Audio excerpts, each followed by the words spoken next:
Duda ko, magkasamang umalis ang magkapatid para maggasik ng lagim sa ibang lugar. Demonyo ka! Anong ginawa mo sa nanay ko? Dahil pinanganak ka mahina, mamamatay kang mahina. Kaya sa susunod, huwag mo na lang akong kalabanin. Kwentong Takip Silim.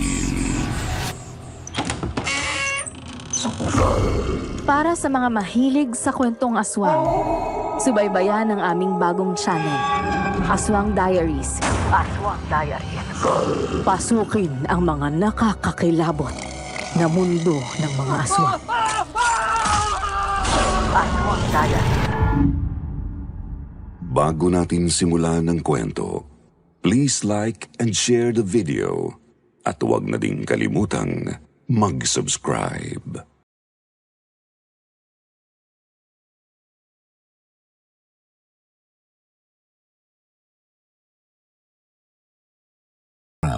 Ay mapanlinlang ang itsura ng isang tao. Ang iba ay may maamo at malaanghel na mukha. Pero ang totoo ay may tinatago palang madilim na sekreto.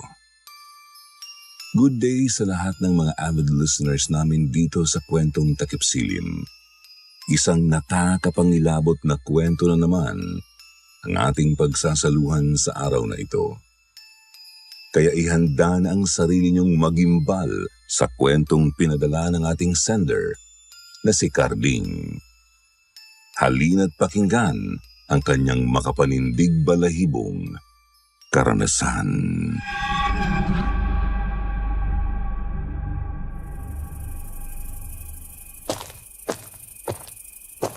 Ay, ginabi na nga ako. Alam ba kasing meron sa araw na to at sobrang busy namin sa bigasan. Grabe, parang bugbog sarado yung katawan ko.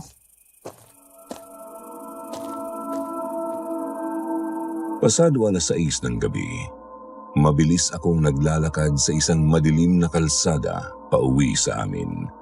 Ito ang unang beses na ginabi ako sa pag-uwi mula sa aking trabaho bilang isang kargador ng bigas sa palengke. Mahigpit na bilin kasi ng aking nanay na wag raw akong magpapagabi sa daan. Marami na kasi ang natagpo ang patay nitong mga nakaraang araw. Wakwak ang katawan ng mga ito at halos wala ng laman loob. Ang sabi ng mga tao sa amin, biktima raw ng aswang. Kinapa ko ang aking bulsa at sinigurong nandoon ang nilagay kong asin kanina. Hinawakan ko rin ang suot kong kwintas, isang crucifix na sinadya kong pabendisyonan sa simbahan noong nakaraang linggo. Mabisa raw itong pangontra sa mga aswang. Kaya hindi ko talaga ito hinihiwalay sa akin. Matulin akong naglalakad noon nang bigla kong nakasalubong ang isang babaeng umiiyak. Buntis siya at may umaagos na dugo sa kanyang binti. Diyos ko, Miss, ano nangyari sa iyo? Sigaw ng sigaw ang babae habang umiiyak. Humihingi ito ng tulong dahil may aswang raw na humahabol sa kanya. Bago ko pa man siya matulungan, bigla na lang siyang bumagsak sa lupa. Kita ko ang panghihina sa kanyang hitsura, lalo pat maputlang-maputla na ang kanyang labi. Hindi nagtagal ay nakita kong lumabas mula sa kakahuyan ng isang nakakapanghilakbot na nilalang.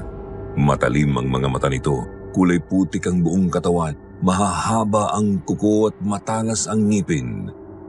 Hindi kaagad rumehistro sa isip ko ang nangyayari, para kasing hindi ako makapaniwala na kaharap ko nga ang isang aswang. Namilog ang mga mata ko at napaatras ako sa takot. Ano yun? Aswang! Aswang! Aswang! Umangil ang aswang dahil sa malakas kong sigaw. Nakita kong bumuelo na ito upang sugurin ako. Mabuti na lang at mabilis na gumana ang isip ko. Agad kong kinuha ang asin mula sa aking bulsa at nang malapit na ang aswang sa akin, sinabuyan ko ito ng asin. Huwag ka lalapit sa akin! Huwag pa! Huwag! Napaatras ang aswang dahil sa ginawa ko.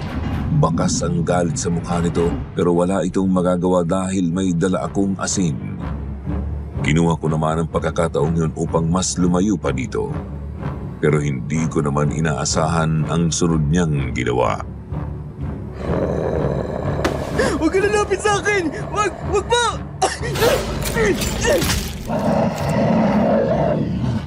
Walang pagdadalawang isip na sinugod niya ang buntis at walang awa itong kinain.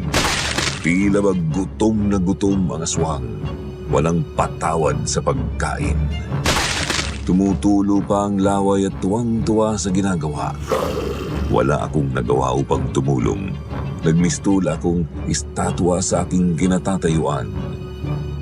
Pinagmasdan ko lang kung paano nilapa ng aswang ang buntis. Binuksan nito ang tiyan ng babae at kinain ng sanggol doon. Pati ang mga lamang loob nito ay hindi pinatawad ng aswang. Halos bumaliktad ang sikmura ko sa aking nasaksihan.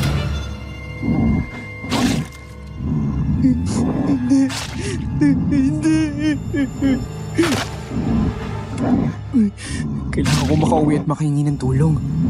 Kailangan naming mapatay yung aswang para wala na siyang mabiktima pa.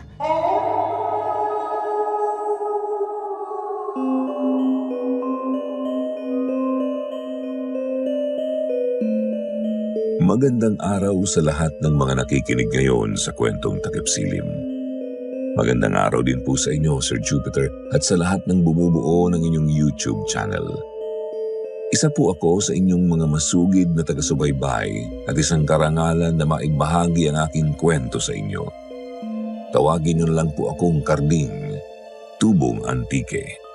At ang kwentong ito ay tunay kong karanasan na nangyari taong 1991. 18 anyos pa lang po ako nito at nakatira kami ng aking pamilya sa isang liblib na baryo. Malayo sa pagiging perpekto ang aming pamilya. Sa katunayan, mahirap ang aming pamumuhay at mas lalo pang naging mahirap ang buhay namin dahil sa kalupitan ni tatay sa aking ina. Akala ko sagad na ang kasamaan niya, pero hindi pa pala. Hanggang sa dumating sa buhay namin ang isang napakagandang dalaga na may mapang-akit na hitsura. Siya ang bagong labandera ng aming kapitbahay na si Rosario. At mula nang dumating siya ay sunod-sunod na misteryo na ang nangyari sa buhay namin.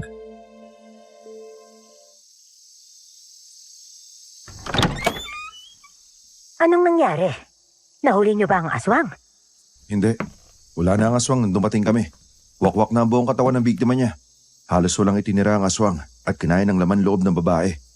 Diyos ko, ano bang nangyayari sa baryong ito?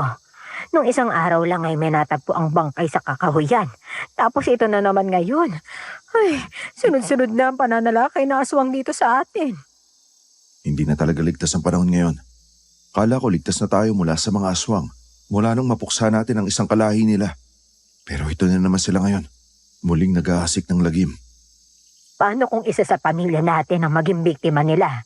Muntik nang mamatay ang anak natin kanina. Buti na lang at may dala siyang pangontra. Huwag ka kasi magpapagabi sa daan. Ilang beses na namin sinabi sa iyo yan, Karding. At tigas talaga ng ulo mong bata ka. Kita mo na kung ano nangyari sa'yo? Hindi naman niya sinasadya eh. Marami lang silang trabaho sa bigasan. Kaya siya ginabi sa pag-uwi. Saka, lagi naman siyang may dalang pangontra sa aswang. Kasalanan ko to eh. Wala akong ginawa para sa buntis. Hinayaan ko siyang kainin ng aswang. Anak, huwag mong sabihin yan. Wala kang kasalanan. Hindi mo ginusto ang nangyari.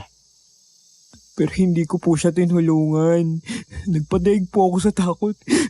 Bakit kasi ang duwag ko? Nasa isang hindi pangkaraniwang sitwasyon ka noon. Natural lang na nakaramdam ka ng takot. Pwede ba ising? Huwag mo nang ipagtanggol ang kainaan ng anak natin. Tama naman siya eh. Duwag siya. May dala na siyang pangontra sa aswang, pero hindi niya pa rin to nilabanan. Kung naging matapang lang siya, baka nakaligtas yung buntis. Tonyo, ano ba? Huwag ka nga magsalita ng ganyan. Lalo mo lang pinabibigat ang kalooban ng anak natin. Hindi. Kailangan niyang marinig ang mga bagay na to. Ang masakit na katotohanan. Para naman magtanda siya. At sa susunod na may makainkwentro siyang aswang, baka sakaling lalabas na ang tapang niya. Kalalaki niyang tao tapos magpapadala lang siya sa takot. Hindi natin siya pinalaking mahina. Tama na. Hoy, Karding. Itigil mo na ang pag-iyak mo dyan. Walang magagawa yan para baguhin ang sitwasyon. Delikado ang panahon natin ngayon. Kaya walang lugar ang pagiging mahina. Tapangan mo ang sarili mo. Hindi na lang ako sumagot dahil ayokong lalong magalit si tatay sa akin. Mula pagkabata ay ganun na talaga siya. Wala siyang pakialam sa nararamdaman ko. Ang gusto niya ay maging matatag at matapang ako. Pag nakita niya akong lalampa-lampa nung bata ako ay pinapalo niya ako. Kabaliktaran siya ng nanay ko na sobrang mabait at mapagmahal. Halos hindi ko nga nakitang magalit si nanay. Kaya naman, inaabuso ni tatay ang kanyang kabaitan. Lasenggo at sugarol po ang aking ama at ang mas masaklap. Ilang beses kong nasaksihan mismo ang pananakit niya kay nanay.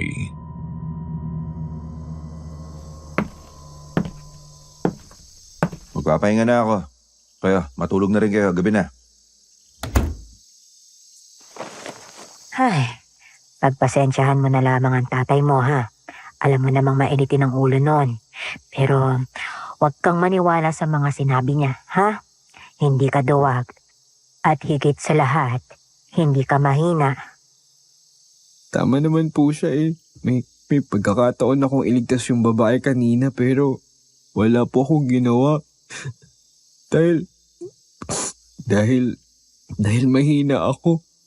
Anak, huwag mong sisihin ang sarili mo. Tama na yan.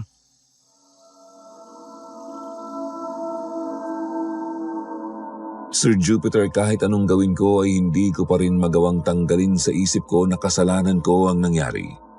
Paulit-ulit na nagre-replay sa utak ko kung paano inatake ng aswang ang buntis. Sising-sisi ako na naging mahina ako at nagpadala sa takot.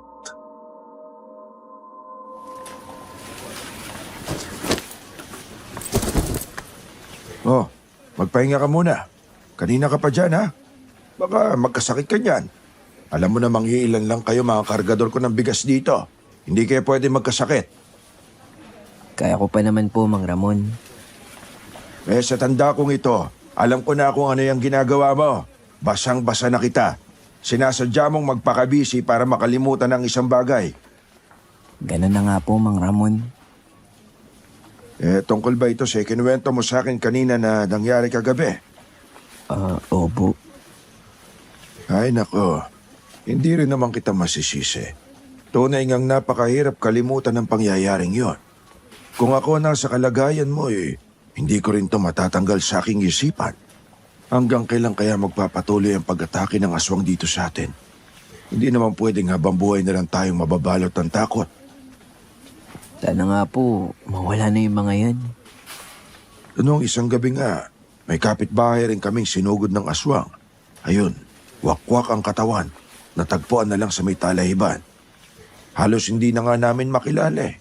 Nako, muntik pa ako masuka sa itsura ng bangkay.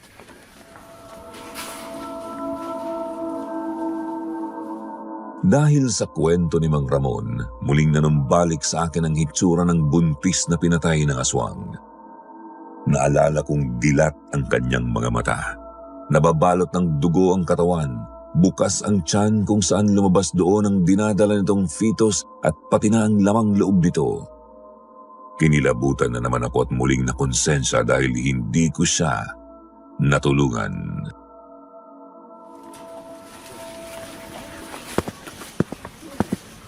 Magandang umaga po, Mang Ramon. Oh, Rosario, ba't ikaw na naman ang namamalengke? Akala ko ba'y pagiging labandera lang ang trabaho mo doon sa mansyon? Hindi pa rin po kasi bumubuti ang pakiramdam ni Aling Minda. Naawa naman po ako, kaya nagpresenta na lang po ulit ako. Nako, ikaw na bata ka. Masyado kang mabait.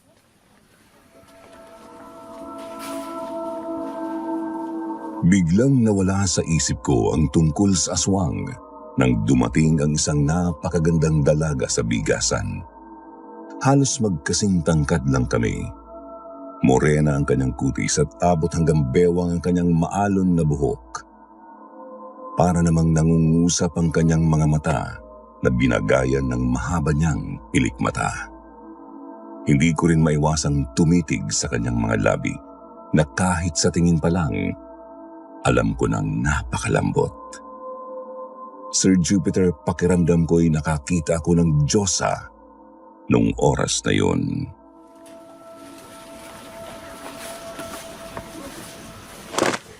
Uy, Karding, itiko mo nga yung bibig mo. Baka tumulo palaway mo, nakakaya. Mang Ramon naman eh. Hello miss. Ako nga pala si Carding. At ako naman si Rosario. Kinagagala kitang makilala, Carding. Si Rosario, ang bagong labandera ng pamilya Alfonso. Noong 1 linggo lang siya nagsimula.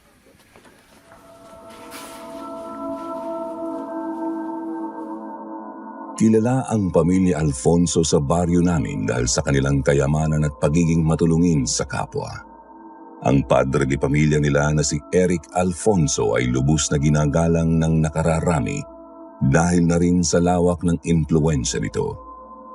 Kilala ko halos lahat ng mga katulong nila dahil laging nagpupunta ang mga ito sa palengke. At ni sa hinagap, hindi ko inasahan na magkakaroon sila ng napakagandang labandera. Sa katunayan, habang bumibili ng bigas si Rosario, hindi ko magawang tanggalin ang tingin ko sa kanya. Para kasi akong nahihipnotismo sa angking niyang ganda.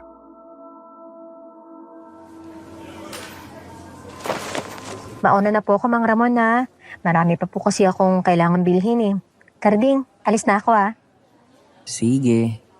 Mag-iingat ka, Ineng. Salamat po. Huli ka. Asus, nagmamaang-maangad ka pa. Halata namang may gusto ka kay Rosario. Masisisi niyo ba ako? Abay, syempre hindi. Maganda na nga siya, mabait pa.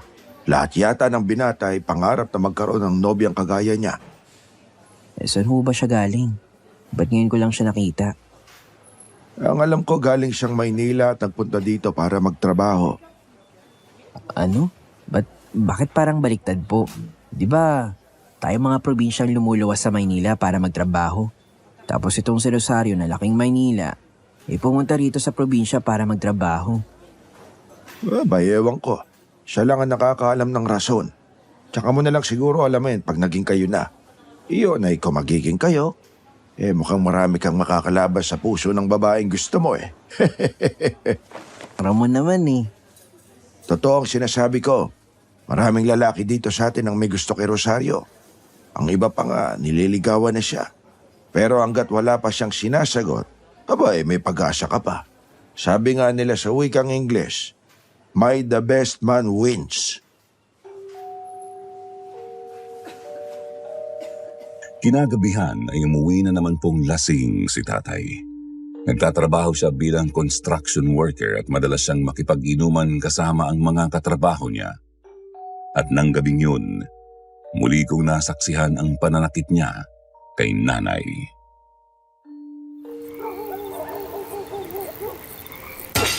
Wala ka talagang kwenta. Pagod na ako sa trabaho. Tapos ito lang yung ihahanda mong pagkain. Galunggong. Sinabi ko naman sa'yo, hindi ba? Hindi na kaya ng budget natin. Malayo pa ang sweldo nyo ng anak natin. Kung bibili ako ng mas masarap na ulam, baka hindi nakakayanin ng... Nangangatwiran ka pa? Ang sabihin mo, kulang ka sa diskarte. Inutil ka. Paano ba kasi ako nagkaroon ng asawang kagaya mo? Mabuti pa, ipakain na lang kita sa aswang. Tay, ano ba? Tama na ho. Ano, lalabanan mo ako? Kaya mo na ako? Duwag-duwag mo nga eh, ha? Anak, huwag ka na lang sumagot. Nay, hindi. Sumusobra na si tatay eh. Hindi ko na kaya magbulag-bulagay sa mga pang-aabuso niya sa'yo eh. Ba talaga sumasagot na ang lintik na to? Hoy, Karding, baka nakakalimutan mo. Anak lang kita, kaya manahimik ka. Ikaw ang manahimik, tay. Wala ka na ang ibang dinala sa bahay kundi problema. Sinasaktan mo pa si nanay. Tonyo, Tonyo, nagmamakaawa ako sa'yo. Huwag mo saktan ang anak natin. Hindi, kailangan magtanda ng batang to. Akala siguro niya makakaya niya na ako. Sir Jupiter, nandilim po ang paningin ko at hindi ko na napigilan ang paghulagpos ng tinitimpi kong galit. Muli sana akong susuntokin ni tatay pero natigilan siya at hindi na paghandaan ang biglaan kong pag-atake. Dinambahan ko siya at pinaulanan ng suntok hanggang sa bumagsak siya sa sahig. Hayop ka! Wala kang kwentang ama! Sana hindi na lang ikaw naging ama ko! Demonyo ka! Karding! Karding anak, tama na! Ikaw ang hayop! Mabilis na nakabawi si tatay. Ako naman ang pinaimbabawan niya at pinagsusuntok. Sinubukan kong iwasan at pigilan ang bawat pag-atake niya pero sadyang mas malakas siya sa akin. Kaya sa huli ay hinayaan ko na lang siyang bugbugin ako hanggang sa magsawa siya. Ano? Siguro naman magtatanda ka na. Hindi mo ko kaya, Karding. Alam mo kung bakit? Dahil pinanganak ka mahina. Mamamatay kang mahina. Kaya sa susunod, wag mo na lang akong kalabanin. Dahil baka hindi lang yan ang aabutin mo sa akin. Pweh! Napakasama mong ama. Tonyo, saan ka pupunta? Kauuwi mo lang, aalis ka na naman. Papahangin lang. Ayoko muna makita ang pagmumukha ng buwisit na batang yan. Delikado na sa labas. Dito ka na lang. Wala akong pakialam. Mas mabuti nga magpakita sa akin ng aswang at nang mapatay ko. Hindi nagpaawat si tatay at diretsong lumakad palabas ng bahay. Kagad namang kumilos si nanay para sundan ito pero bago pa man siya makatayo, hinawakan ko na siya. Nay, dito ka lang. Hindi natin pwedeng pabayaan ng tatay mo. Baka kung anong mangyari sa kanya. Pero Nay, Kunin mo yung buntot pagi. Magdala ka rin ng asin. Susundan natin ang tatay mo. Nay naman, ilalagay ba natin talaga yung buhay natin sa alanganin para kay tatay? Naririnig mo ba ang sarili mo? Abay, tatay mo yun. Gusto mong pabayaan na lang natin siya? Nakita niyo naman po yung ginawa niya sa akin, di ba? Pati sa inyo, Nay.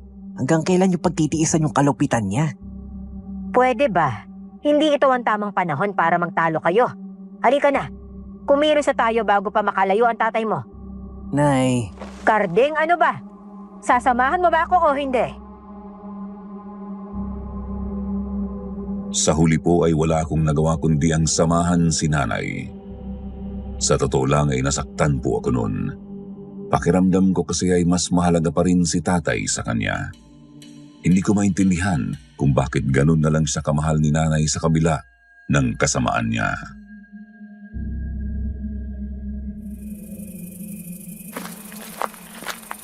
Naku, nasan na kaya ang tatay mo? At parang ang bilis naman niyang nakalayo. baka nasa bahay po yun ng isa sa mga kumpare niya. Alam niyo naman po, hanggat may alak, iinom at iinom yun. Mas mabuti pong umuwi na lang tayo. Kanina mo pa sinasabi yan. Tumigil ka na nga, Karding. Kung gusto mong umuwi, edi umuwi ka na. Basta ako, hahanapin ko ang tatay mo. Ay, oo siya. Hanapin na lang natin at matapos na to. Teka, ang tatay mo ba yung tumatakbo? Si tatay nga. Teka, ba't parang takot na takot siya? Anong ginagawa niyo dito? Ay, sinusundan ka. Nag-aalala kami sa'yo. Hindi niyo na ako dapat sinundan pa. Bilis, takbo na! Ha? Eh, bakit? Bilisan niyo na!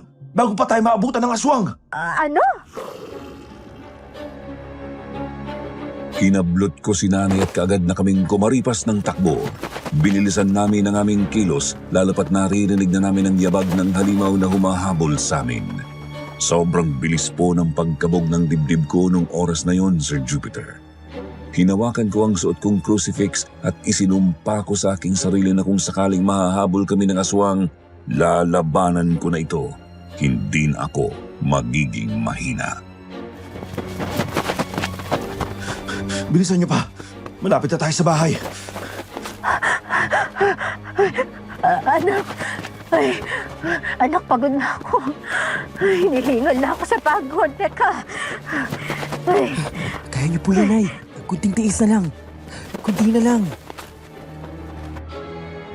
Bumagal ang kilos ni nanay dahil sa pagod, kaya naman inakay ko po siya upang kahit papaano makapagpatuloy siya sa pagkilos. Sa kabila nun, nakarating naman kami sa bahay. Sa awa ng Diyos, mabilis namang isinara ni tatay ang pinto at mga bintana.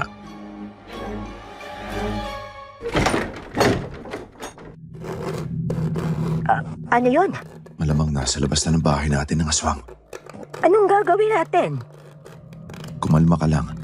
Di makakapasok ang halimaw na yun dito. Napapaligiran ng asin ang labas ng bahay natin. Takot sa asin ang mga aswang. Patuloy naming narinig ang mga kaluskos sa labas ng bahay. Base sa mga ingay, nalaman naming nagpaikot-ikot ang aswang sa paligid ng bahay namin. Naghahanap siguro ito ng pwedeng madaanan na walang nakapaligid na asin. Pero hindi ito nagtagumpay dahil puno ng mga pangontra sa aswang ang bahay namin. Ilang saglit lang, naging tahimik na ang paligid. Mukhang umalis na yung aswang. Huwag tayong magpakampante. Maaaring niloloko lang tayo nun. Diyos ko, iligtas niyo po kami. Manatili kayong alerto. Dahil dito, hindi po kami natulog buong magdamag. Buong gabi kaming nakiramdam sa paligid. Hindi rin naman po ako dinalaw ng antok dahil nababalot ng takot ang buong sistema ko nung panahong yun. Mabuti na lang at hindi na bumalik pa ang aswang hanggang sa tuluyan na ngang lumipas ang malagim na gabing yun. Ang hula namin, umalis na lang ang aswang at naghanap ng ibang bibiktimahin.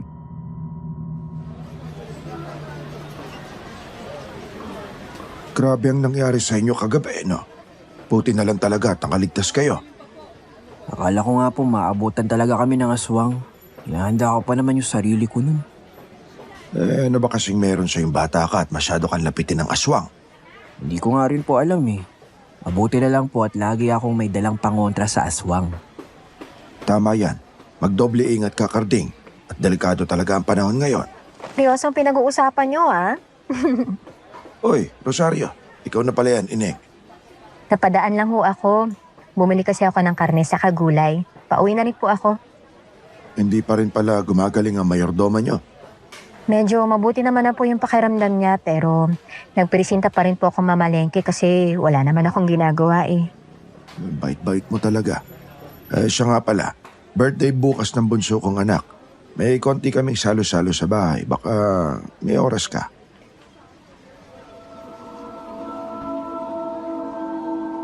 Nagkatinginan kami ni Mang Ramon at napansin ko ang pasimple niyang pagkindat sa akin. Para bang sinasabi niyang tulungan niya akong pormahan si Rosario. Hindi ko na lang pinahalata pero tuwang-tuwa ako noon. Sige po. Papunta po ako. Malapit lang dito ang bahay namin. Pagkalabas mo dito sa palengke, makikita mo kaagad. O paano? Asahan ko ang pagdalo mo, ha? Opo, Mang Ramon. Darating po ako. Ayun. Tuwang-tuwa na ang alaga ko. Po? Nakakahiya, Mang Ramon. Ano ba? Wala naman, Ineng. Ang sabi ko, umuwi ka na. Baka abutan ka pa ng dilim sa daan. Alam mo naman ang panahon ngayon. Hindi ka pwedeng mabiktima ng aswang kasi popormahan ka pa nitong si Kartik. Nakakatawa naman kayong dalawa. O sige, mauna na ako.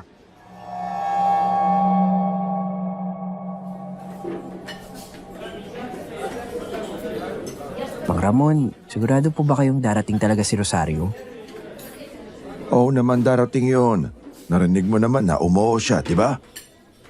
Opo. Kinakabahan ako. Ano ka ba? Huwag kang ang kabahan. Handang-handa ka namin eh. Kita mo nga pormadang-pormada ka. Bago pa yata yung suot mong polo. Sa palengke ko lang to binili. Siyempre, gusto ko. Presentable ako sa paningin ni Rosario. Gustong-gusto mo talaga no? Opo. Palagi ko nga po siyang naiisip eh. Hindi rin naman kita masisisi. Ayan, nandito na si Rosario. Matatahimik ka na rin. Magandang hapon po. Pasensya na't medyo natagalan ako. Nagpaalam pa po kasi ako kay Sir eh. Nako, ayos lang, Ineng. Karding, pakiasikaso nga muna si Rosario at estimahin ko lang yung ibang mga bisita. Ikaw na muna ang bahala sa kanya, ha? Opo, Mang Ramon. Rosario, halika na. Kumain na tayo. Sige. Sabay kaming kumuha ng pagkain sa mesa pagkatapos ay naupo kaming dalawa sa isang sulok. Sir Jupiter, hindi ko na naman mapigilan ang sarili kong tumitig sa kanya.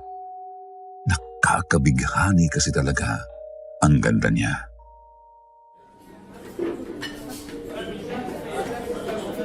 May dumi ba sa mukha ko? Ha? Wala naman. Eh, kanina ko pa kasi napapansin na tingin ka ng tingin sa akin eh. Ang ganda mo kasi. Ano yun? Wala. Wala. Ang sabi ko, kumain na tayo. Sige, sabi mo eh.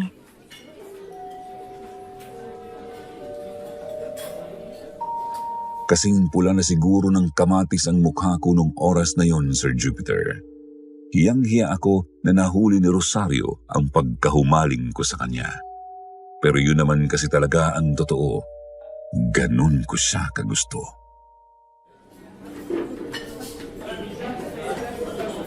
Ilang taon ka na pala ulit, Carding? 18. Ikaw? Ang bata mo pa pala. 25 anyos na ako. Eh ano ngayon? Sabi nga nila, di ba? Age doesn't matter. Ano bang sinasabi mo? Wala. Wag mo na lang pansinin. Nakakatawa ka naman.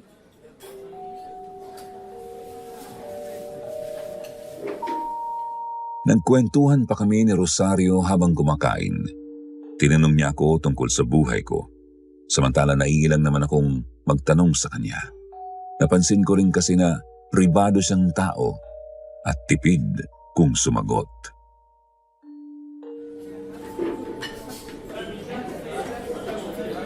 Hindi naman sa minamaliit ko yung trabaho ng isang labandera. Marangal at disenteng trabaho naman yun. Pero nagulat lang talaga ako nung nalaman kong isa kang labandera. Masyado ka kasing maganda para magtrabaho sa mansyon ni na Sir Eric. Alam mo bang hindi ikaw ang unang nagsabi niyan sa akin na masyado raw akong maganda para maging isang labendera? Totoo naman ah. Ay, pero ang mahalaga lang naman kasi sa akin, yung ganito, may trabaho ako. Saka, mabait rin naman yung amo ko eh. Masaya na ako dun. Pagkalipas ng ilang sandali ay nagdesisyon na kaming umuwi. Maggagabi na rin kasi at ayaw naming abutan ng dilim sa daan. Sabay kaming nagpaalam kay Mang Ramon at naintindihan naman niya kung bakit kami uuwi ng maaga.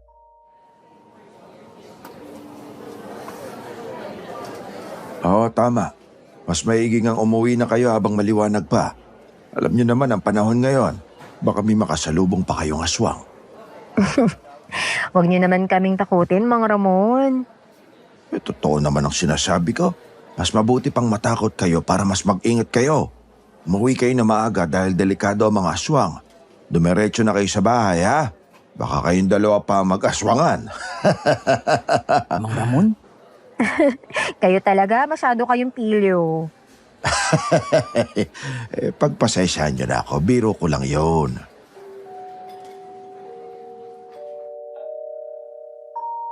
Napakamot na lang ako sa ulo ko at nakitawa na rin. Pagkatapos ay sabay na kaming umalis ni Rosario. Ang sabi ko sa kanya ay ihahatid ko na siya sa mansyon. Total ay hindi naman iyon ganun kalayo sa amin. Ayaw pa niyang pumayag sa umpisa pero nagpumilit ako kaya wala na siyang nagawa. Naku, nakakahiya naman sa'yo. Talaga nag-abala ka pa para ihatid ako. Kaya ko namang umuwing mag-isa eh. Ano ka ba? Walang problema. Hindi naman kita pwedeng hayaang umuwi ng mag-isa. Kita mo naman oh, sobrang tahimik na ng daan. Hapon pa lang pero tayong dalawa na lang naglalakad dito. Oo nga eh. Magmula nung umugong ang balita tungkol sa aswang, maaga nang umuwi ang mga tao sa bahay. Maaga rin naghahapunan, saka natutulog. Tuluyan na nga napalat ng takot ang baryo nating to. Tama ka. Ay, kailan kaya matatapos ang lahat ng ito? Ikaw ba? Naniniwala ka rin ba sa mga aswang? Sa totoo lang, hindi. Siguro dahil laking Maynila ako. Saka, hindi pa ako nakakakita ng aswang kahit kailan. Paano kung sabihin ko sa'yo na nakakita na ako ng aswang? At nasaksiyan ko mismo kung paano niya nilapan ng walang kaawa-awa ang isang buntis. Ano?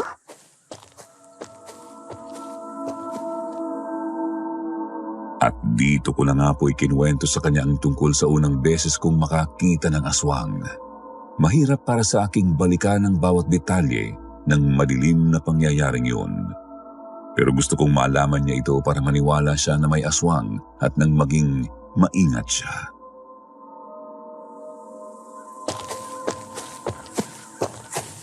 Ay, Diyos ko. Totoo pala talaga na may aswang. Ay, nakakapangilabot naman ang naging karanasan mo, Carding. Totoong nakakapangilabot nga. Kaya ikaw magdoble ingat ka. Magmatsyag ka rin sa paligid mo. Hoy, Carding, anong ginagawa mo dito? Bakit nasa labas ka pa? Magdidilim na. Tigas talaga ng ulo mong bata kahit kailan, oh. Pauwi na rin po ako, tay. Ihatid ko lang po to si Rosario. Magandang hapon po. Pasensya na po sa abala ha. Nagpresenta po kasi si Carding na ihatid ako pa uwi. Malapit lang po dito yung tirahan niya. Labandera po siya sa mansyon ni na Sir Eric. Ganun ba? Sige, umuwi ka na ha. Ako na maghahatid sa kanya pa uwi. Naku, wag na ho. Nakakahiya naman po sa inyo. Magkaibigan kami ni Sir Eric. Kaya natural lang na hindi ko pwedeng pabayaan ang mga empleyado niya. Isa pa, wala namang magagawa tong anak ko kung sakaling may makasalubong kayong aswang. Ang duwag-duwag nga niyan eh. Tay, Sige na, Carding. Ako nang bahala dito sa kaibigan mo. Umuwi ka na. Tsaka kung nag-aalala na ang nanay mo sa'yo. Halika na, Ineng. Lumakad na tayo. Sa susunod, huwag ka nang umuwi ng ganitong oras, ha? Kababae mong tao.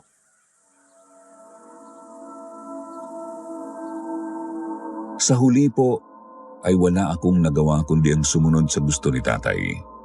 Ngumiti din kasi sa akin si Rosario na parabang nagpapahiwatig na hayaan ko na lang ang tatay ko. Panatag naman ang loob ko na magiging ligtas si Rosario kung si tatay ang maghahatid sa kanya pa uwi. Bagaman magaspang ang ugali ni tatay sa amin ni nanay, mabait naman siya sa kanyang mga kaibigan at sa mga kapitbahay namin. Anong oras na hindi pa rin umuwi ang tatay mo? Sigurado ka bang hinatid na lang ang kaibigan mo kay na Sir Eric? opo, Nay. Ang lapit lang naman ng mansyon ni na Sir Eric ah. Halos magkapit-bahay nga lang tayo. Baka po nagkukwentuhan pa sila ni Sir Eric. Magkaibigan po sila, di ba? Maski na. Mag-aalas 10 na. Wala pa rin siya. Alam niya namang delikado ang panahon ngayon. Huwag po kayong masyadong mag-alala, Nay. Malay natin, nasa inuman na naman yun si tatay. Hanapin na kaya natin. Bilis na. Kunin mo na yung panghondra sa aswang. Lalabas tayo. Nay, seryoso po ba kayo? Delikado na. Naalala niyo po ba yung nangyari sa atin nung huling beses tayong lumabas ng bahay? Para hanapin si tatay.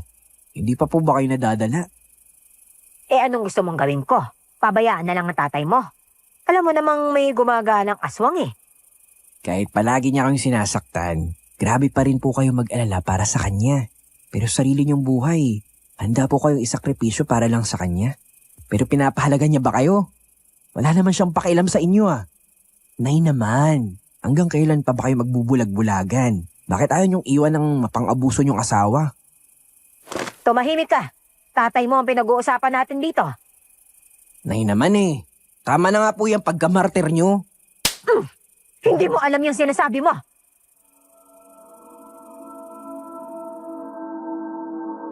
Bakas ang galit at sakit sa kanyang mukha. Hindi ko naman po sinasadyang sabihin sa kanya ang bagay na yon pero kailangan niya rin po kasing magising sa katotohanan. Pasensya na po, Nay. Hindi kita pinalaking walang modo. Pagkatapos noon ay tinalikuran niya na ako at pumasok sa kwarto. Hindi na lang ako nagsalita at hinayaan na lang siya. Nagpasalamat na lang ako na hindi niya tinuloy ang kanyang planong lumabas ng bahay para hanapin si tatay. Nang gabing yon ay sa sala ako natulog para hintayin ang pagdating ni tatay. Para na rin bantayan si nanay kasi baka bigla na lang siyang lumabas sa gitna ng gabi.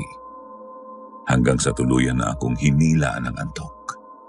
Pero nang magising kami kinaumagahan, hindi pa rin nakakauwi ang tatay.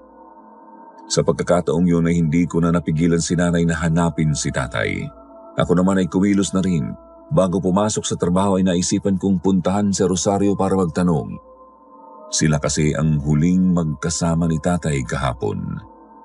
Mabuti na lang at kakilala ko ang sikyo sa mansyon kaya hindi ako nahirapang makapasok. Dumiretso po ako sa likod ng mansyon kung saan naabutan kong naglalaba si Rosario.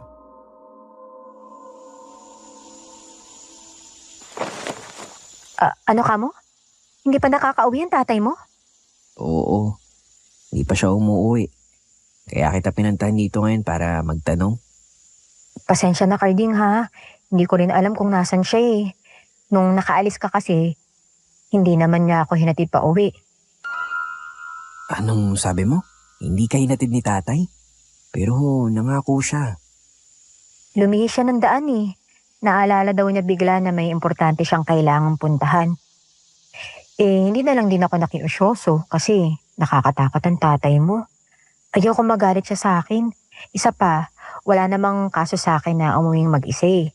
Pero kung alam ko lang na hindi siya uuwi. Ay, kahit kailan talaga tong si tatay. Hindi maaasahan sa kahit anong bagay. Pasensya ka ni Rosario ha. Ano ka ba? Maliit na bagay lang yun. Ang mahalaga, mahanap natin siya.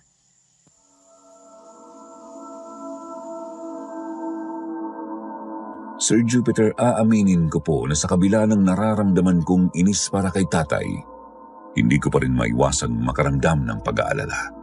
Pilit kong kinokondisyon ang isip ko na baka inumaga lang siya sa inuman. Pero ramdam ko sa kaibuturan ng dibdib ko na may masamang nangyari sa kanya. Tutulungan ko kayong hanapin siya. Sabihin mo lang kung anong pwede kong gawin, ha? Maraming salamat na lang, Rosario. Pero hindi na kailangan, kaya ko naman to. Pero kung kailangan mo ng tulong ko, sabihan mo lang ako, ha? Nandito lang ako para sa'yo at sa pamilya niyo. Buong araw naming hinanap si tatay. Na hindi na nga ako nakapasok sa trabaho. Humingi na rin kami ng tulong sa mga otoridad. Pero sa kabila ng lahat ng ginawa namin, hindi pa rin namin siya nakita. Alalang-alala na si nanay, walang tigil sa pag-iyak dahil baka kung ano na raw ang nangyari kay tatay.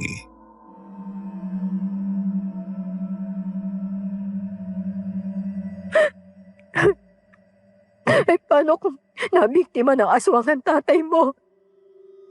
Eh, paano kung isang araw matagpuan na lang natin ang katawan niya sa isang bakanting lote? Kagaya ng ibang mga biktima ng aswang. Wag po kayong magsalita ng ganyan, Nay. Mahanap rin po natin si tatay. Pero kailan? Nasaan na ba kasi siya?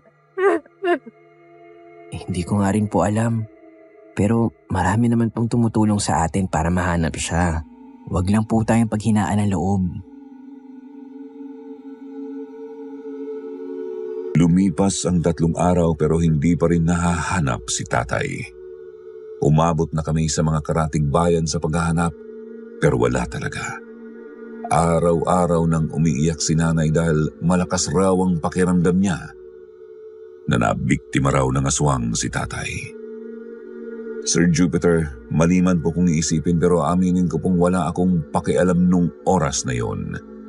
Dahil kasi sa kalupitan ni tatay sa amin, naisip ko na mas mabuti pa kung mawawala na siya sa buhay namin.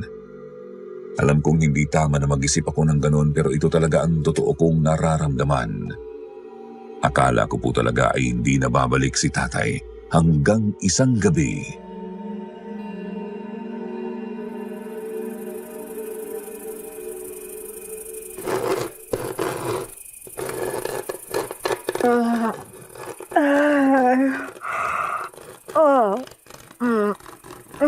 Ano yan? Huwag na lang po nating pansinin. Baka may aswang na naman pong umaaligid sa labas ng bahay natin. Hindi rin naman niya makakapasok dahil napapaligiran ng mga pangontra ang bahay natin. Kailan ba kasi titigil ang mga yan sa pananakot sa atin? Hindi pa nga nakakauwi ang tatay mo eh. May tao. Nay, wag. Oh, bakit naman? Baka ang tatay mo na yon. Maski na ho, kailangan pa rin natin mag-ingat. Sino yan?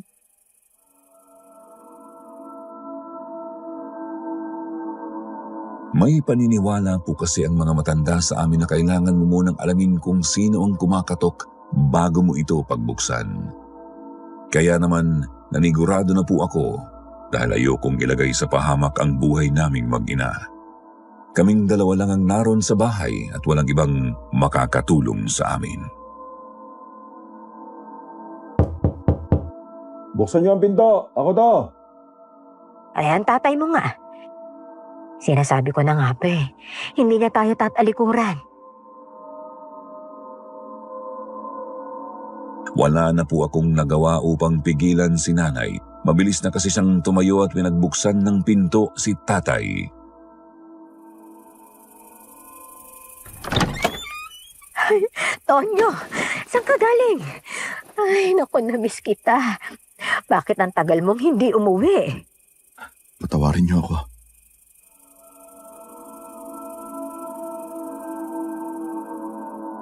Pinagmasdan ko ang itsura ni tatay at wala naman akong nakitang kahit isang sugat o pasa. Hindi rin siya nangayayat. Sa katunayan ay mas malusog at mas maaliwalas pa nga siyang tingnan. Nakakapanibago kasi na makita siyang nakangiti sa amin. Niyakap niya pabalik si nanay at ngumiti naman sa akin.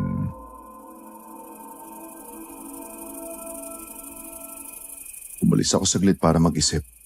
Alam ko naman na marami akong mga pagkakamali at pagkukulang sa inyo. Kaya gusto ko sanang pag-isipang mabuti ang mga desisyon ko sa buhay.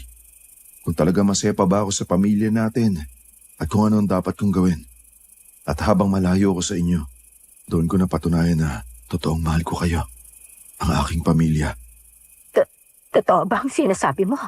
Hindi ako makapaniwalang naririnig ko ang mga salitang to sa iyo. Hindi ko kayo masisisi kung nahihirapan kayong paniwalaan ako. Pero totoong napagtanto ko na kung gaano kayo kahalaga sa buhay ko. Gusto kong makabawi sa inyo. Gusto kong itama ang mga pagkakamali ko at punan ang aking mga pagkukulang. Sana'y mahanap niyo sa puso niyo na bigyan ako ng isa pang pagkakataon. Hindi mo na kailangang hingin yan sa amin. Kahit kailan naman ay hindi kami nawalan ng pag-asa na magbabago ka. Kaya ngayong handa ka ng ayusin ang lahat, buong puso ka naming tatanggapin. Hindi ba, Karding anak?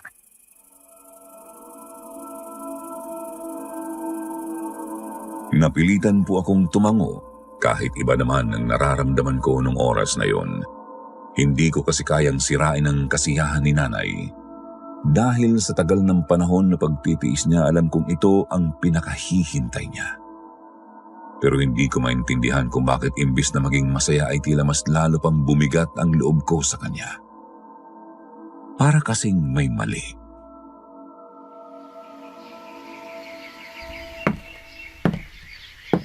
Oh, anak, gising ka na pala. Halika na, kumain na tayo ng agahan, nagluto ako. O anak, ngayon ko lang nalaman na masarap pala magluto itong tatay mo. Binabola mo naman ako, mahal ko eh. Hindi kita binobola. Totoo ang sinasabi ko. Kaya maraming salamat talaga sa paghahanda ng agahan natin ngayon, ha? Hindi lang ngayon, mahal. Dahil araw-araw ko na itong gagawin para sa inyo. Gusto ko talaga makabawi. O Karding, ano pang hinihintay mo? Umupo ka na rito at kakain na. Sige po.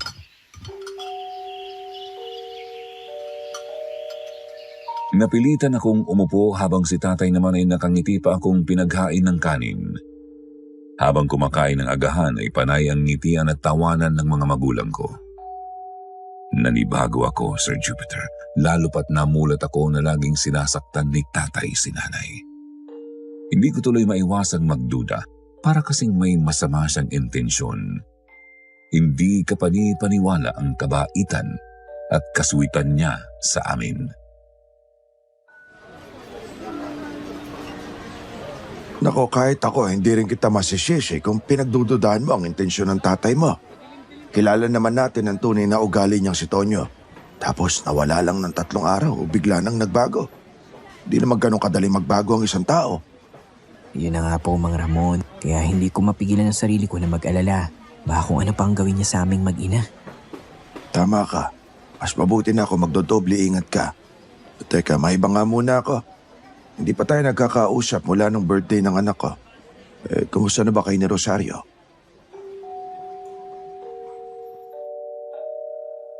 Nang banggitin niya ang pangalan ni Rosario ay tsaka ko lang napagtanto na hindi ko na pala siya nakikita. Ang huling beses naming nagkita ay nung pinuntahan ko siya sa mansyon upang tanungin kung alam niya kung nasan si tatay. Masyado po kasing nakatuon ang atensyon ko sa paghahanap namin kay tatay. Napaka-emotional kasi ng nanay nitong mga nakarang araw. Naiintindihan ko naman, pero Karding, mabuti pang gumalaw ka na. Ang dami mga binata dito sa atin ang nagpapapansin kay Rosario. Ang iba nang galing pa sa mayayamang angkan. Kaya kung ako sa'yo, liligawan ko na siya. Ano naman pong laban ko sa mga mayayaman niyang maliligaw. Ang bilis naman panghinaan ng loob nitong manok ko. Wala yan sa yaman, ano ka ba? Tsaka hindi naman sa pinapaasa kita pero habang tinitignan ko kayo magkasama ni Rosario sa birthday ng anak ko, napansin ko may pag-asa ka sa kanya. Parang gusto ka rin niya eh. Talaga po? Hindi po kayo nagbibiro? Ito'y obserbasyon ko lang naman. Malalaman lang natin ang totoo kung magtatapat ka sa kanya ng tunay mong nararamdaman. Tapangan mo ang sarili mo, Karding, at ligawan mo na si Rosario. Alam niyo, tama po kayo. Walang mangyayari kung tutunga nga lang ako dito. Kaya dapat malaman na agad ni Rosario yung nararamdaman ko sa kanya. Ayan, tama yan.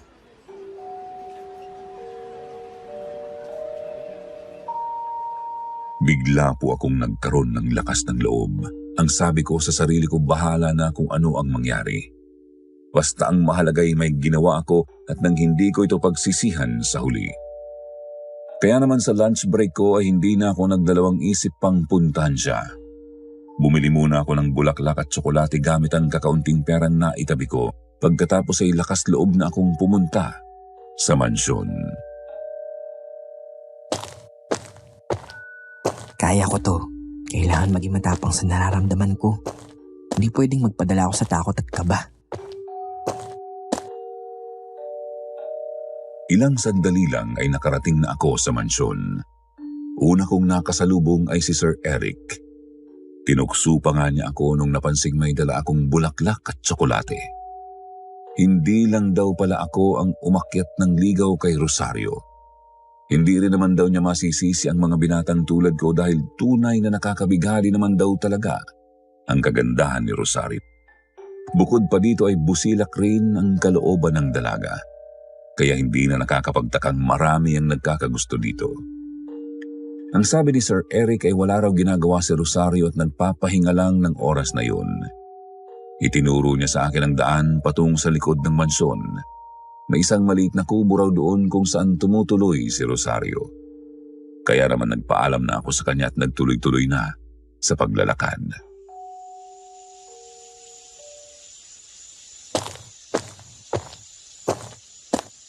Rosario? Nandiyan ka ba? Si Karding to.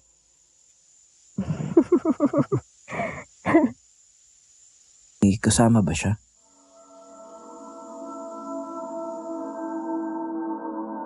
Dahan-dahan akong lumapit sa kubo at dumungaw sa isang maliit na butas sa bintana.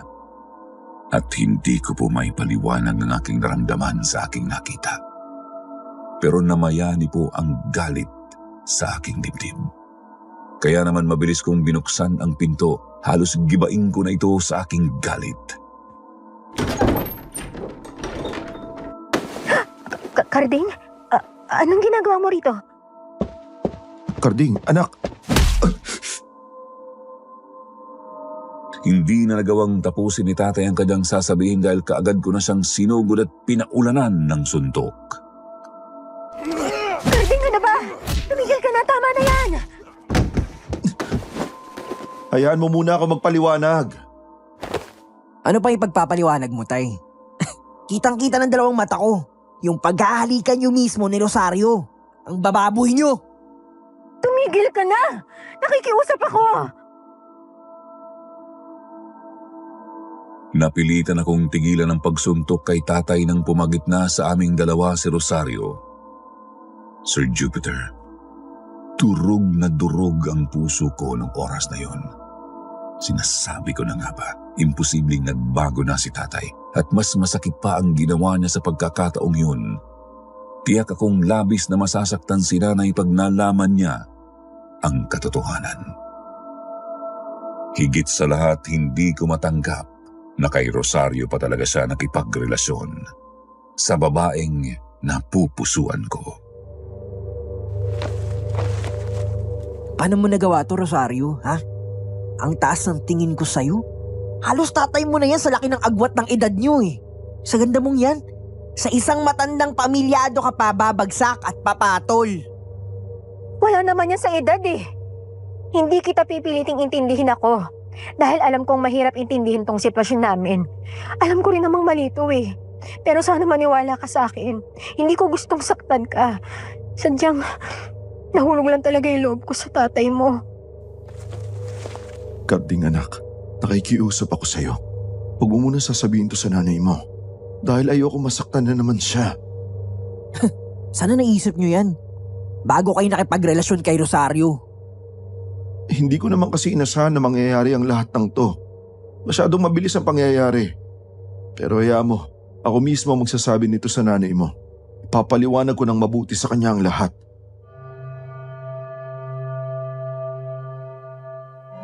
Napailing na lang ako habang umaagos ang luha sa aking pisngi. Diring-diri ako sa kanilang dalawa nung oras na yon at gusto ko na lang silang talikuran. Bibigyan kita ng 3 araw para ipagtapat kay nanay ang kalokohan na ginawa mo. Pag hindi mo sinabi sa kanya yung totoo, ako na mismo yung magsasabi sa kanya. Masama ang loob ko nang bumalik sa palengke. Itinapon ko sa basurahan ang binili kong bulaklak at tsokolate, tapos ay sinubsob ko na ang aking sarili sa trabaho. Kinahapunan naman ay niyaya ko si Mang Ramon na mag-inuman imbis na umuwi ng maaga. Nagtaka siya pero pinagbigyan pa rin niya ako. Nahalata siguro niya na may pinagdadaanan ako kaya naman habang nagiinuman ay sinabi ko na sa kanya ang lahat ng nangyari. Ayok. Bakit ba kasi ako nagkaroon ng tatay na katulad niya? Sagad talaga sa butong kasamaan ng tatay mo. Hindi na siya nakontento sa mga pang-aabuso niya sa nanay mo. Ngayon nangangaliwa pa talaga siya. Tama lang na hindi ako maniwalang nagbago na siya. Wala namang pag-asa. Wala namang pag-asa na magbago ang isang tulad niya. Pero si Rosario, di ako makapaniwalang magagawa niya ang bagay na ito. Tsaka wala rin ako makitang rason para magustuhan niya si Tonyo. Ang layo ng agwat ang edad nila eh. Hindi rin naman siguro to tungkol sa pera dahil pareho naman nating alam na hindi mayaman ang tatay mo. Yan rin ang hindi ko maintindihan. Alam nyo, hindi ko tuloy maiwasang isipin na baka ginayuma siya ni tatay. Hindi malayong yan nga ang nangyari. Ay, kung pwede ko lang siyang patayin, ginawa ko na eh. Oh, saan ka pupunta? Uuwi na po ako. Maraming salamat po sa pakikinig at pasensya na rin po sa storbo. Wala nga naman. Pero mas mabuting dito ka na lang sa bahay namin magpalipas ng gabi. Delikado sa daan. Alam mo naman ang panahon ngayon. Dito ka na lang matulog. Hindi po pwedeng hindi ako umuwi. Mag-aalala si nanay sa akin. Isa pa, lagi naman siyang may dalang pangontra sa aswang. Pero Wala na siyang nagawa para pigilan ako dahil dire-diretso na akong lumakad paalis. Alam ko namang delikado pero siguro ay dala na rin ng kalasingan ko kaya't nagmatigas pa rin ako at hindi nga po nagtagal ay napagtanto kong mali ang aking desisyon.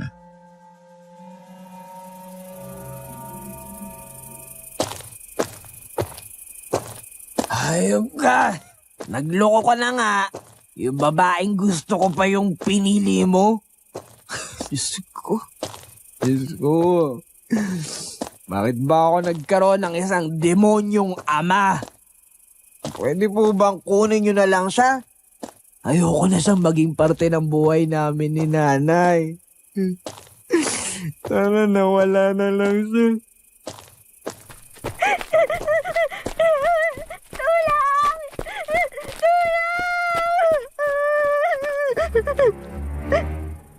Hoy, bata. Ano nangyari sa'yo? Ba't ka tumatakbo? Tsaka, anong ginagawa mo dito sa labas? Gabi na. Delikado ang panahon ngayon. Umiiyak na isinalaysay ng bata ang nangyari. May aswang raw na sumugod sa kanilang bahay at walang awang pinatay ang kanyang mga magulang at 2 kapatid. Siya lang daw ang nakaligtas dahil kumaripas siya ng takbo. Ayon na rin sa utos ng mga magulang niya bago tuluyang namatay ang mga ito. Parang nawala ang kalasingan sa sistema ko nang marinig ang kanyang sinabi. Dali-dali kong kinarga ang bata at kumaripas ng takbo. Pinangako ko sa aking sarili nang hinding-hindi na ako magpapadala sa takot ko. Ililigtas ko ang batang babae na nakasalubong ko.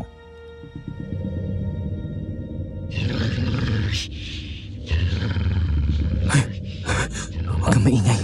Baka marinig tayo ng aswang. Itigil mo na yung pag-iyak mo. Ililigtas kita. Nahirapan akong tumakbo dahil may karga akong bata at medyo nahihilo pa ako dahil sa kalasingan. Gayunpaman, hindi ako tumigil sa pagtakbo. Hindi nawala ang determinasyon kong iligtas ang bata. Makailang beses po kaming nadapa pero pinilit ko pa rin tumayo at ipinagpatuloy ang pagtakbo.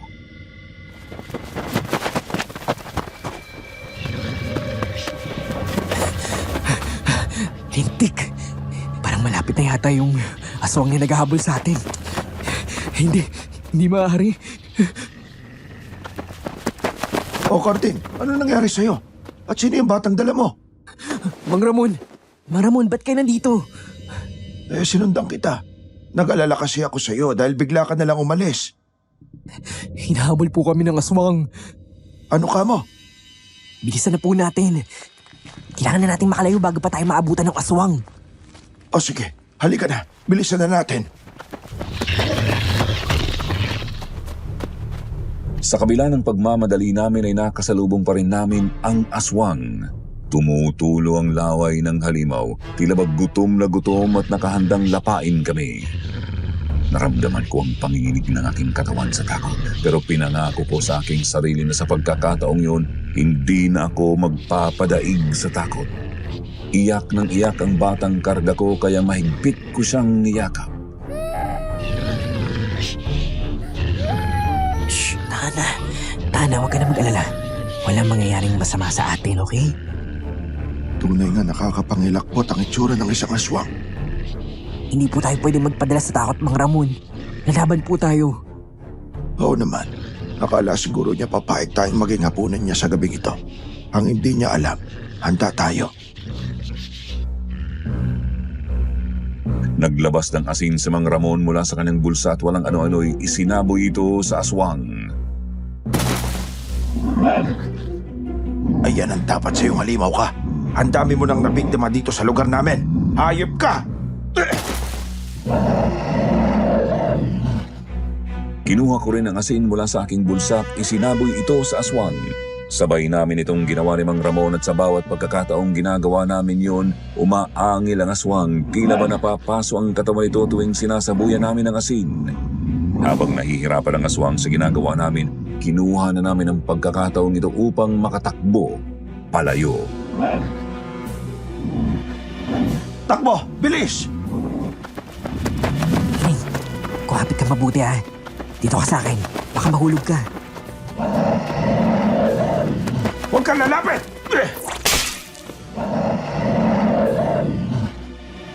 Inilabas ni Mang Ramon ang dala niyang buntot pagi nang mapansin na tila nakakabawi na ang aswang at nagtangkang habulin kami. Dahil dito ay napaatras muli ang aswang sa takot. Pinagpatuloy naman namin ang pagtakbo. Kahit humahangos na ay hindi pa rin kami huminto. Bilisan natin! Ayun! Nakikita ko na yung bahay namin. Mabuti naman kung ganon. Parang malayo na rin naman sa atin ang aswang. Huwag pa rin tayo maging kampante. Ilang saglit lang ay nakarating na rin kami sa bahay. Sumigaw kaagad ako para pagbuksan kami ni nanay. Bakas ang pagkagulat sa kanyang mukha nang makita kami. Pumasok muna kami sa bahay bago ko kinwento sa kanya ang nangyari. Ibinaba ko sa upuan ng bata at kaagad naman siyang dinaluhan ni nanay. Pinainom niya muna ito ng tubig bago ginamot ang mga sugat sa katawan nito.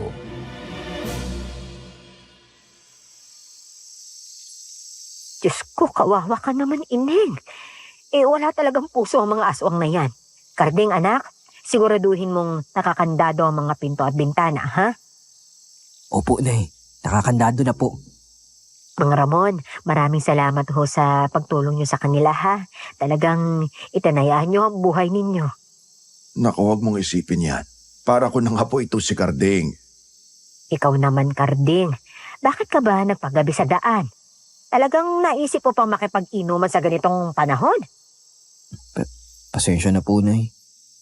Ilang beses mo nang nakaengkwentro ang aswang. Ni hindi ka na nagtanda. Kumakatok. Sino yan? Ako to, mahal.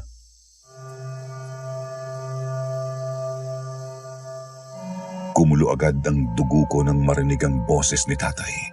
Muli ko na namang naalala ang kasalanan niya. Bigla ko tuloy nahiling na sana'y siya na lang ang pinatay ng aswang.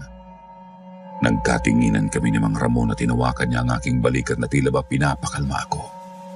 Huminga na lang ako ng malalim upang hindi ako madala ng galit ko.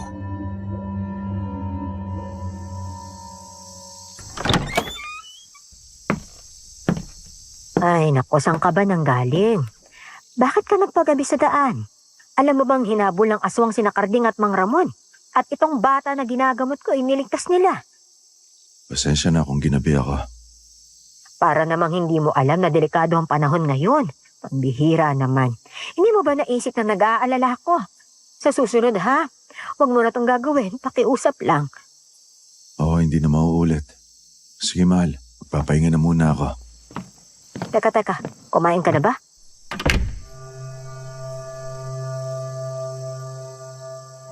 Tila wala sa kanyang sarili si tatay at dire-diretsong pumasok sa kwarto. Nagkatinginan tuloy kami dahil pareho naming hindi inasahan ang ginawa nito. Oh, anong nangyari doon? Parang wala siya sa sarili. Hindi po ako nakasagot. Bagkus ay nagkatinginan na lang ulit kami ni Mang Ramon. Ang naisip ko ay baka nag-aalala si tatay dahil alam ko na ang sikreto niya. At binigyan ko pa siya ng ultimatum. Siguro iniisip na niya kung paano ipagtatapat kay nanay ang katotohanan. Gayunpaman ay hindi pa rin ako nakaramdam ng awa para sa kanya. Bahala siyang mamroblema. Total ay pinasukan naman niya ang sitwasyong ito. Dito na lang po kayo magpalipas ng gabi, Mang Ramon. Delikado kung uuwi pa po kayo ngayon. Opo, tama. Dito na kayo matulog. Pwede naman kayo sa kwarto ni Karding. Nako, salamat ha.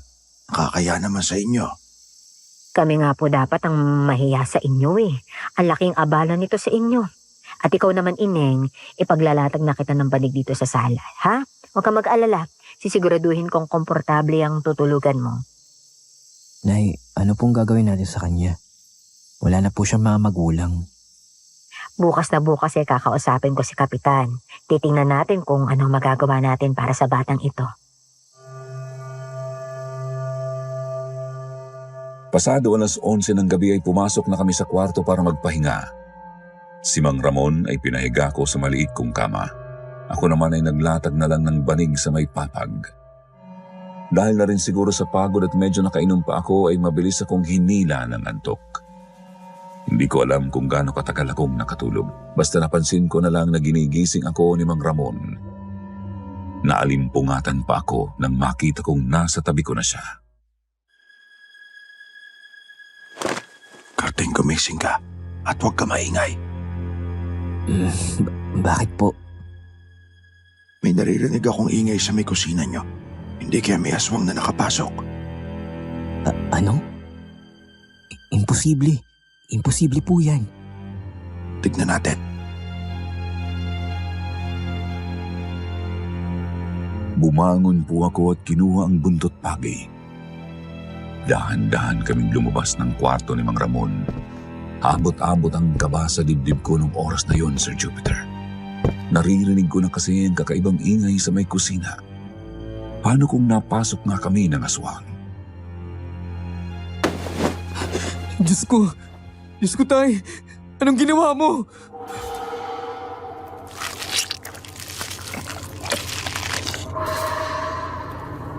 Naabutan po naming kinakain ni tatay ang batang natutulog sa sala. Wakwak na ang tiyan nito habang sarap na sarap si tatay sa pagkain ng lamang loob nito. Sir Jupiter, kapansin-pansin ng matalim na mga mata ni tatay. Nang haba rin ang kanyang mga kuko at naging kulay itim ang balat niya, pero kahit nagbago ang kanyang anyo, nakilala pa rin namin siya. Nay! Nay, lumayo ka sa kanya! Ano nangyari sa tatay mo?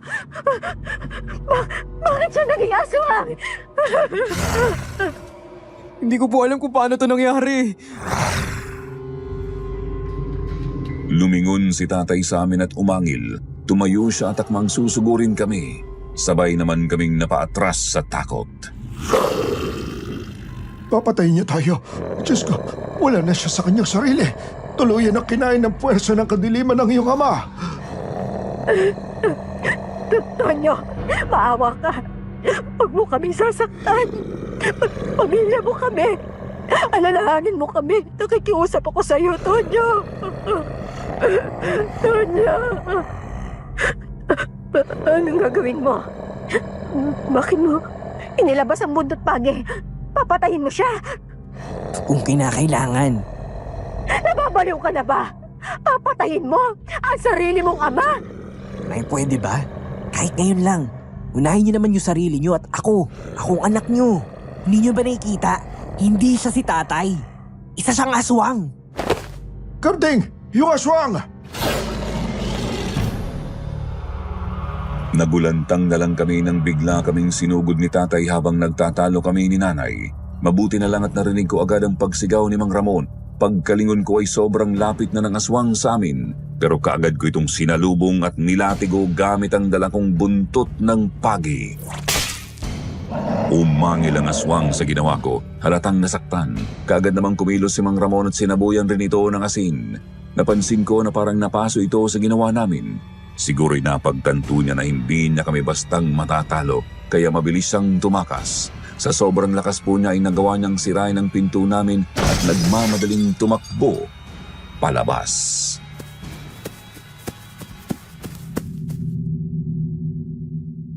Pagkaalis ni tatay ay pinagtulungan naming iligpit ang mga natitirang parte ng katawan ng bata. Hindi ko naiwasan ang pagtulo ng aking luha, Sir Jupiter. Awang-awa ako sa kinahantungan ng musmus na batang yun. Basta na lang natapos ang kanyang buhay dahil sa isang walang pusong aswang. Samantalang iyak pa rin ng iyak si nanay habang nililibing namin ang bata sa likod bahay. Pero alam kong hindi ang pagkamatay ng bata ang iniiyakan niya, kundi si tatay.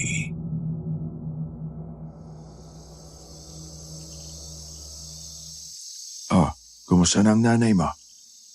Nakatulog na rin po sa wakas. Ay mabuti naman kung ganon. Bukas na bukas ay pupuntahan ko po si Rosario. Malakas ang kutob ko na may kinalaman siya sa mga nangyayari. Oh, anong ibig mo sabihin? Siya ang huling kasama ni tatay bago tumawala. Nung sabi niya sa akin noon, hindi raw siya inatid pa uwi ni tatay. basta na lang daw siyang iniwan at umalis. Pero hindi na ako naniniwala sa kanya ngayon. Sa tingin ko nung hapong yun, doon nagsimula ang kanilang relasyon. At malakas rin ang kutob ko na siya ang kasama ni tatay. Nung bigla na lang siyang nawala. Sinasabi mo bang may kinalaman si Rosario sa pagiging aswang ni Tonyo? Ganun na nga po. Kung ganun posibleng isa ring aswang si Rosario at hinawaan niya ang tatay mo. Pero bakit? Hindi ko nga rin po alam. Pero kakausapin ko siya bukas. At sisiguraduhin kong malalaman ko ang katotohanan mula mismo sa bibig niya. Diyos ko, sino mag-aakala na ang isang napakagandang dalaga na kagaya ni Rosario ay may dala palang isang madilim na sikreto? Sana mali ang hinala ko, Mang Ramon. Dahil kung tama ako, baka mapatay ko si Rosario. Kung totoong isa nga siyang aswang, kailangan mong pag-isipan ng maigi ang desisyon mo. Mapanganib na bagay ang plano mong gawin. Alam mo namang walang puso ang isang aswang. Baka kung ano nang gawin niya sa'yo. Huwag po kayo mag-alala. Sisiguraduhin kong wala po siyang magagawang masama sa akin.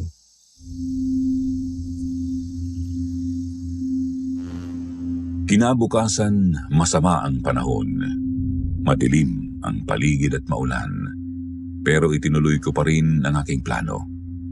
Umuwi na si Mang Ramon sa kanila habang ako naman ay tumuloy na sa mansyon. Tulog pa si nanay nung umalis ako. Kaya sinabi ko sa sarili ko na magmamadali ako dahil tiyak na iiyak na naman si nanay pagkagising niya.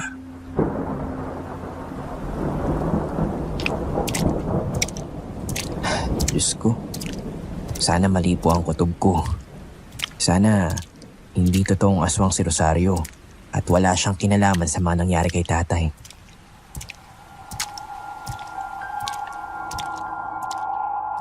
Pagkarating ko sa mansyon ay nakasalubong ko si Sir Eric. Napansin kong nakatayo lang siya sa entrada ng bahay na parang isang tuod. Wala kang mababasang kahit anong ekspresyon sa kanyang mukha. Pero nung kinausap ko siya at tinanong kung nasan si Rosario ay sinagot niya naman ako. Nasa loob raw, may ginagawa. Ang sabi ko naman sa kanya ay kailangan niyang mag-ingat sa kanyang labandera dahil mukhang may tinatago itong madilim na sikreto. Nagtaka ako nang mapansing tila ba natawa siya sa sinabi ko. Ilang saglit lang ay inimbita niya akong pumasok sa mansyon para mapag-usapan namin ang sinasabi ko. Sir Jupiter, hindi ko maipaliwanag ang biglang paggapang ng kilabot sa aking sistema. Ito ang unang beses na pumasok ako sa mansyon at nagulat ako nang mapansing madilim sa loob. May nakakapasok na konting liwanag mula sa mga nakabukas na bintana. Ngunit hindi talaga sobrang liwanag dahil umuulan pa rin sa labas. Pinaupo niya ako sa may sala at humingi pa ng pasensya dahil madilim raw. Inutusan naman ito ang dalawang katulong na magsindi ng kandila. Kaagad namang sumunod ang mga ito sa utos at sinindihan ng napakaraming itim na kandila sa may sala.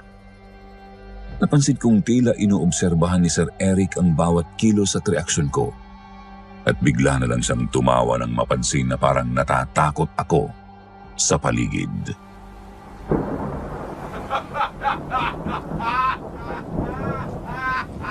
Bakit po kayo tumatawa? Nararamdaman nga ang takot mo. At talaga namang nakakatawa, yang kaduwagan mo. Rosario?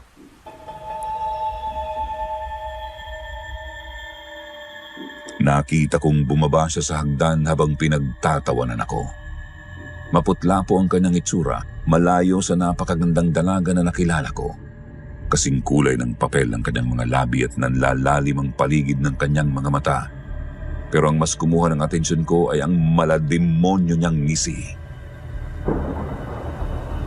Rosario, halimaw ka! Sa wakas, nalaman mo na rin pala. Sabi mo nga sa akin yung totoo. Anong ginawa mo kay tatay? Ikaw ba humawa sa kanya ng pagkaaswang? Ako nga. Direkta ang kanyang pagsagot. Hindi kababakasan ng takot o pagdadalawang isip. Nakatitig pa siya sa akin habang nagsasalita.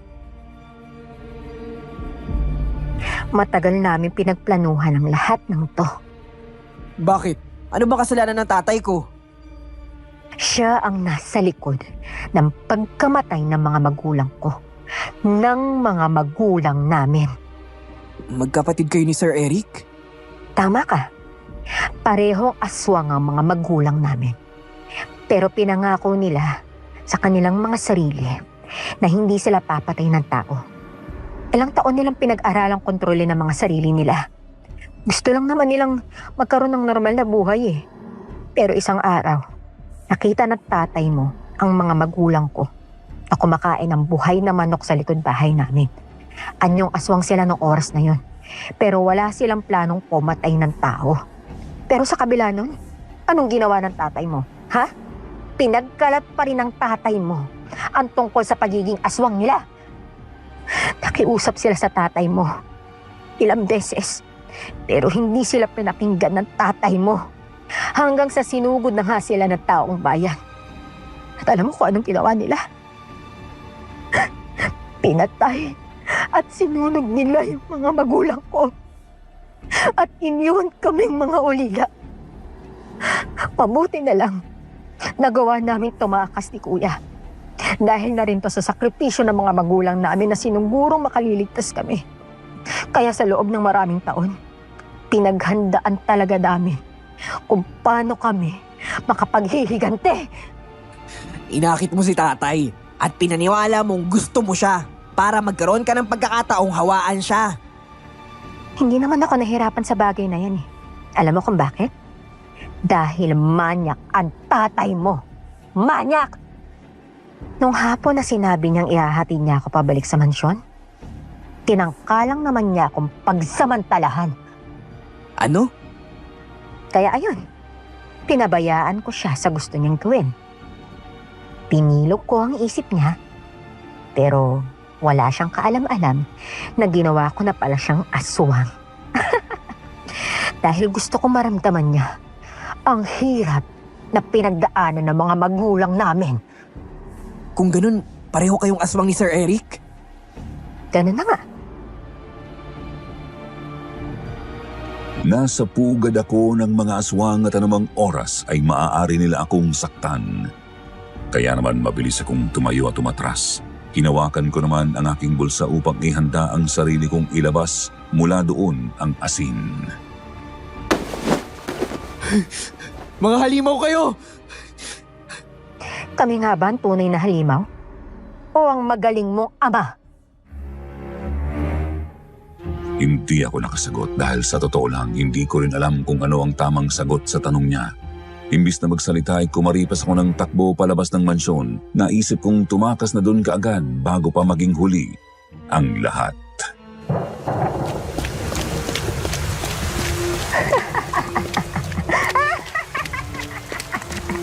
Napakaduwag mo talaga, Kardeng! Diyos ko! Tulungan niyo ako! Tulungan niyo po ako! Ligtas po akong nakalabas ng mansyon at sa totoo lang, nagtaka ako kung bakit ni hindi man lang nila ako tinangkang habulin. Pero imbis na isipin pa kung anong rason nila ay mas inuna ko munang iligtas ang aking sarili. Hindi ako huminto sa pagtakbo ni hindi ko na nga nadala ang payong ko kaya tumakbo ako sa gitna ng rumaragasang ulan. Halos wala na ako sa aking sarili nung oras na yon, Sir Jupiter. Napansin ko na lang na nakauwi na pala ako sa bahay namin. Pero mas kahindik-hindik na bagay pala ang maaabutan ko doon. Nay! Nay!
ang kabayaran sa kanyang kasalanan. Hayop ka, Rosario! Ha? Pati ang nanay ko, idadamay mo sa paghihigante mo? Sa tingin mo, may pakialam pa ako kung sinong madadamay sa paghihiganti ko? Ang mahalaga lang sa akin, mabigyan ng hustisya ang pagkamatay na magulang namin. Wala nang iba pa. Nabalot po ako ng galit at parang nawala na sa sarili ko. Binunot ko ang kutsilyo na nakasaksak sa dibdib ni tatay. Pagkatapos ay walang pagdadalawang isip na sinugod ko si Rosario at tinangkang saksakin. Mamatay ka na! Halimaw ka! Sige, tingnan natin kung kaya mo ko. Nakipagtagisan siya ng lakas sa akin at aaminin kong nahirapan po akong labanan siya. Nag-agawan kami sa kutsilyo at ilang beses na muntik na akong sumuko. Masyado po kasi siyang malakas. Pero mas pinalakas po ako nang naramdaman kong galit kaya nagawa ko siyang labanan.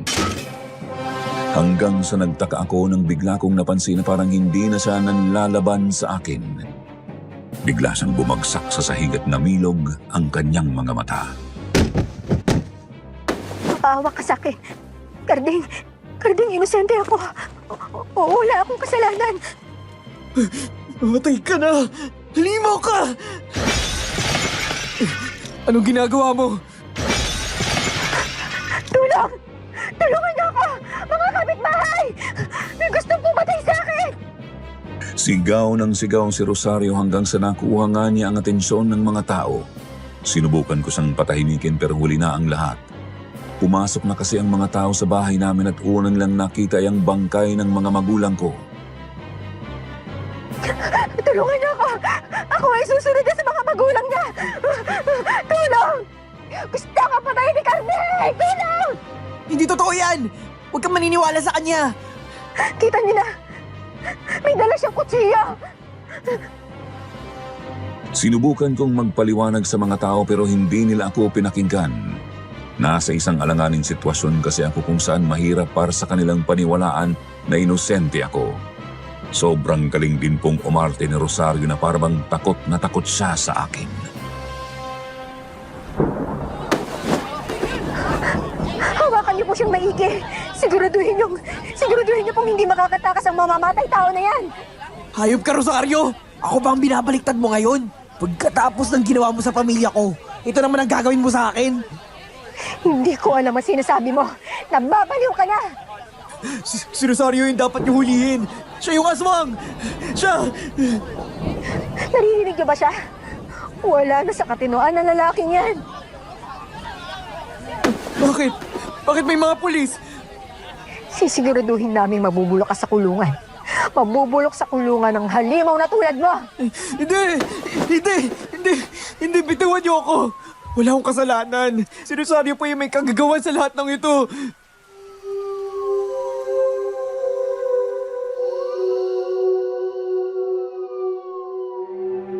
Sir Jupiter, sinubukan kong manlaban pero wala pa rin akong nagawa. Tuluyan akong dinampot ng pulisya habang si Rosario naman ay bigla na lang naglaho sa paningin ko.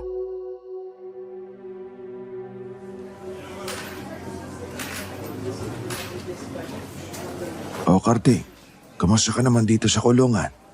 Hindi ka ba sinasaktan ng mga ibang presyo dito? Hindi naman po, Mang Ramon. Salamat po sa pagkakalalaw, ah.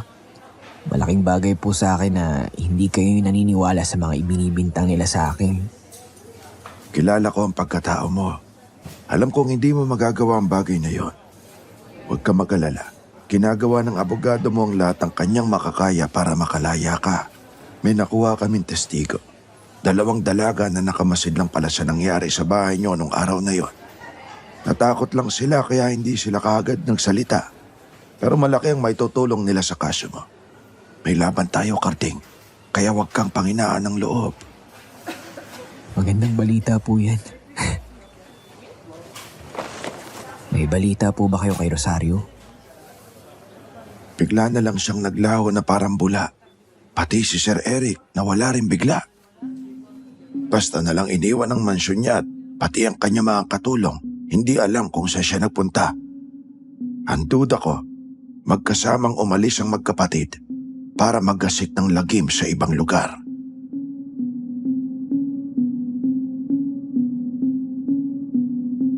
Hindi po naging madali ang buhay ko sa kulungan. Mabagal ang pag-usad ng kaso. Pero sa awa ng Diyos ay pumanig sa akin ang batas sa huli. Pagkalipas ng mahigit sa 1 taon ay tuluyan na akong napawalang sala. Dahil alam naming hindi paniniwalaan ng korte ang kwento tungkol sa aswang, pinangatawanan namin na pinatay ni tatay si nanay dahil sa kanilang matinding pag-aaway at pagkatapos nito ay pinatay naman ni tatay ang kanyang sarili dahil sa labis na pagsisisi. Hindi man ito ang buong katotohanan pero sapat na upang mapatunayan ko sa hukuman na wala talaga akong kasalanan. Maraming taon na ang nakalipas mula nung nakalaya ako. Sinubukan ko pong magsimulang muli at ibaon sa limot ang madilim kong nakaraan. Hindi naging madali, pero nakaya ko naman. Sa kasalukuyan ay may asawa na ako at may 3 na kaming mga anak. Paborito naming pakinggan ng misis ko ang mga stories ninyo dito sa Kwentong Takip Silim. Kaya isang malaking karangalan po sa akin kung mapipili niyong i-feature ang karanasan ko dito sa inyong YouTube channel. Hanggang dito na lang po. Maraming salamat at God bless po sa inyo.